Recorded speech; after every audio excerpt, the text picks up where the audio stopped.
తాగే cool drinks, సరదాగా సేవించే మద్యం మన ప్రాణాల మీదకు తెస్తున్నాయా అంటే అవునని అంటోంది ప్రపంచ ఆరోగ్య సంస్థ. చక్కెర పానీయాలు, మద్యం ధరలు చౌకగా ఉండటం వల్లే ఊబకాయం, క్యాన్సర్ వంటి మహమ్మారులు పెరుగుతున్నాయని హెచ్చరించింది. వెంటనే వీటిపై పన్నులు పెంచి ధరలు భారమయ్యేలా చేయాలని ప్రపంచ దేశాలకు WHO పిలుపునిచ్చింది. అసలు 3/35 అంటే ఏంటి? Watch the story.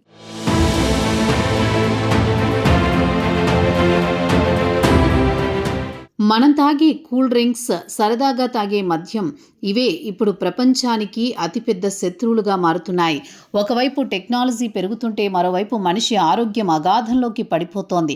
ప్రపంచవ్యాప్తంగా అంటువ్యాధుల కంటే ఆహారపు అలవాట్ల వల్ల వచ్చే వ్యాధులే ఎక్కువ మంది ప్రాణాలను బలి తీసుకుంటున్నాయి. ఈ భయంకరమైన పరిస్థితిని ప్రపంచ ఆరోగ్య సంస్థ ఇప్పుడు గలమెత్తింది. చక్కెర పానీయాలు, మద్యంపై పన్నులు పెంచాల్సిందే అని, ఆ ధరలు సామాన్యుడికి భారంగా మారితేనే ఆరోగ్యం బాగుంటుందని సంచలన నివేదికను విడుదల చేసింది. ప్రస్తుతం ప్రపంచవ్యాప్తంగా మద్యం, చక్కెర పానీయాలు చౌకగా మారుతున్నాయి. WHO విడుదల చేసిన తాజా నివేదిక ప్రకారం తక్కువ పన్ను రేట్లు ఉన్న దేశాల్లో ఈ ఉత్పత్తులు ప్రజలకు చాలా సులభం, అతి తక్కువ ధరకే అందుబాటులోకి వస్తున్నాయి. దీనివల్ల ఊబకాయం, డయాబెటీస్, గుండె సంబంధిత వ్యాధులు మరియు రకరకాల క్యాన్సర్ల బారిన పడేవారి సంఖ్య విపరీతంగా పెరుగుతోంది. ముఖ్యంగా మన భవిష్యత్తు తరాలైన పిల్లలు, యువత ఈ రంగురంగుల డ్రింక్స్కు బానిసలవుతుండడం ఆందోళన కలిగిస్తోంది. ఒకప్పుడు ధనికుల వ్యాధులుగా పిలువబడే షుగర్, బీపీ ఇప్పుడు సామాన్యుడి ఇంటి తలుపు తడుతున్నాయి. ఇవన్నీ ఒకెత్తైతే ఈ వ్యాధుల వల్ల దేశాల ఆర్థిక వ్యవస్థలపై పడుతున్న భారం మరో ఎత్తు.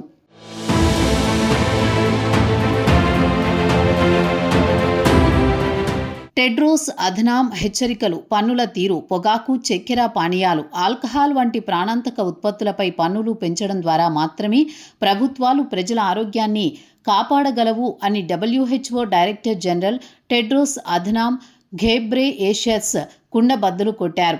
ప్రస్తుతం కనీసం 116 దేశాలు చక్కెర పానీయాలపై పన్ను విధిస్తున్నప్పటికీ అవి కేవలం సోడా పానీయాలకే పరిమితం కావడం విచారకరం. పండ్ల రసాల పేరుతో అమ్ముతున్న తీయటి పానీయాలు, రెడీ టు డ్రింక్ కాఫీలు, టీలు ఇంకా పన్ను మినహాయింపు పొందుతున్నాయి. ఎనర్జీ డ్రింక్స్పై 97% దేశాలు పన్ను విధిస్తున్నా గత 3 ఏళ్లుగా పన్ను శాతంలో ఎలాంటి మార్పు లేదు. దీనివల్ల కంపెనీల లాభాలు పెరుగుతున్నాయే తప్ప ప్రజల ఆరోగ్యం మెరుగుపడడం లేదు. మద్యం విషయానికి వస్తే పరిస్థితి మరింత దారుణంగా ఉంది. ప్రపంచవ్యాప్తంగా 167 దేశాలు మద్యంపై పన్నులు వసూలు చేస్తున్నాయి. 12 దేశాలు మద్యాన్ని పూర్తిగా నిషేధించాయి. కానీ గత 2 ఏళ్లుగా ద్రవ్యోల్బణం, ఆదాయ వృద్ధికి అనుగుణంగా ఈ పన్నులను సవరించకపోవడంతో మద్యం ధరలు స్థిరంగా ఉండిపోయాయి. అంటే మనిషి ఆదాయం పెరుగుతోంది, కానీ మద్యం ధర పెరగడం లేదు. ఫలితం మద్యం తాగేవారి సంఖ్య పెరుగుతూనే ఉంది.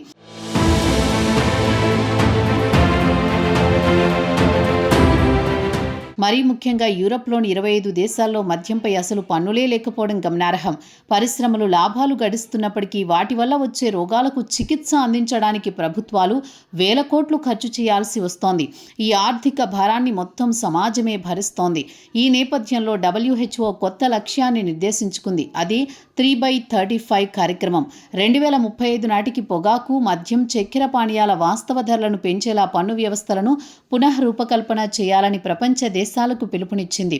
కేవలం ఆదాయం కోసం కాకుండా ప్రజల ప్రాణాలు కాపాడే ఆరోగ్య పన్నుగా వీటిని చూడాలని సూచించింది. పన్నులు పెంచడం అంటే ప్రభుత్వాల ఖజానా నింపుకోవడం కాదు, అనారోగ్యకరమైన అలవాట్లను దూరం చేయడం. మరి WHO ఇచ్చిన ఈ పిలుపును ప్రపంచ దేశాలు ఎంతవరకు పాటిస్తాయో చూడాలి. మన ఆరోగ్యం మన చేతుల్లోనే ఉన్నప్పటికీ ప్రభుత్వాల కఠిన నిర్ణయాలు కూడా ఈ విషయంలో ఎంతో కీలకం.